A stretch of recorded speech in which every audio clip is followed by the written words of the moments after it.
வணக்கம். தேசிய முற்போக்கு திராவிட கழகத்தினுடைய கோவை மாநகர மாவட்ட கழகத்தின் சார்பாக கோவை மாநகராட்சியினுடைய ஆட்சியாளர் அவர்கள் முன்தினம் ஒரு அறிவிப்பு விடுத்துள்ளார். அந்த அறிவிப்பிலே என்னவென்று சொன்னால், கோவை-19 அங்கங்கு இருக்கக்கூடியவர்கள் எல்லாம் மிகவும் சிறந்த முறையிலே விழிப்புணர்வை எல்லாம் உருவாக்கி கொண்டிருக்கின்றார். துப்புரவு பணியாளராகட்டும், சுகாதாரத்துறை பணியாளராகட்டும், அவர்களுக்கு அனைவர்களுக்கும் கோவை மாநகர மாவட்ட தேசிய முற்போக்கு திராவிட கழகத்தின் சார்பாகவும் எங்களுடைய புரட்சி கலைஞர் அவர்களின் சார்பாகவும் ஆட்சியாளருக்கும் மற்றும் அனைவருக்கும் மாநகர மாவட்டத்தின் சார்பாக வாழ்த்துக்களை தெரிவித்துக் கொள்கின்றோம். இருந்தாலும் நம்மளுடைய ஆட்சியாளர் அவர்கள் 2 தினங்களுக்கு முன்பு சொல்லியிருக்கின்றார்கள், இங்கு கோவையிலே இருக்கக்கூடிய தொழிற்சாலைகள் எல்லாம் தொழிலாளர்களுடைய கொரோனா விழிப்புணர்வை முன்னிட்டு அவர்களுக்கு அனைவருக்கும் செக்அப் செய்ய வேண்டும்.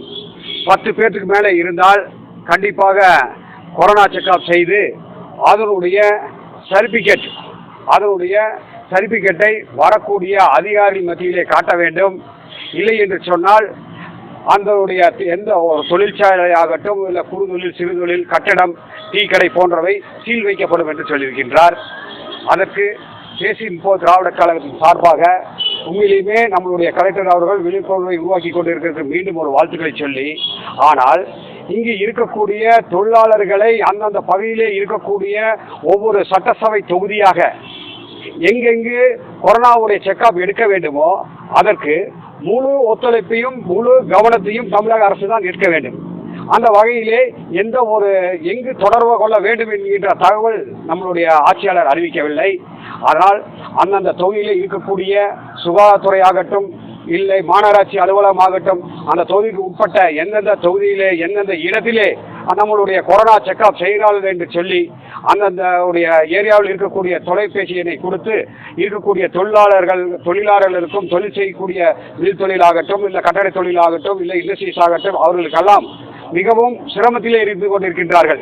ஏனென்று சொன்னால் கிட்டத்தட்ட 6 மாத காலகட்டங்களிலே மிக கஷ்டத்திலும் மிகப்பெரிய ஒரு கடலிலும் தொழில் செய்யக்கூடிய நபர்கள் தள்ளியிருக்கின்றார்கள். அது மட்டுமல்ல, தொழிலாளர்களும் சிரமத்தில் உள்ளாக்கி இருக்கின்றார்கள். இன்று வட மாநிலத்தில் இருந்து மட்டும் கிட்டத்தட்ட ஒரு நபருக்கு 6500 ரூபாய் கொடுத்து இங்கு கோவை, திருப்பூர், ஈரோடு அந்த வகையிலே கொண்டு வந்து கொண்டிருக்கின்றார்கள். அதற்கெல்லாம் முழு ஒத்துழைப்பு கொடுத்து கொண்டிருக்கின்ற தமிழக அரசு அதே போல இவர்களுக்கும் அந்த தொழிலிலே வரக்கூடிய இவர்களுக்கு கொரோனா செக்அப் செய்து, கொரோனா செக்அப் இருந்தால் 10 தினங்களுக்கு வந்து முழுமையாக சீல் வைத்து விடுவோம் என்று சொல்லியிருக்கின்றார். அது தவிக்க வேண்டும் என்று கேட்டுக்கொள்கிறோம். ஏனென்று சொன்னால் நம்மளுடைய தமிழக அரசும் நம்மளுடைய கோவை மாவட்ட ஆட்சியாளரும் சிறப்பாக பணியாற்றிக் கொண்டிருக்கிறார்.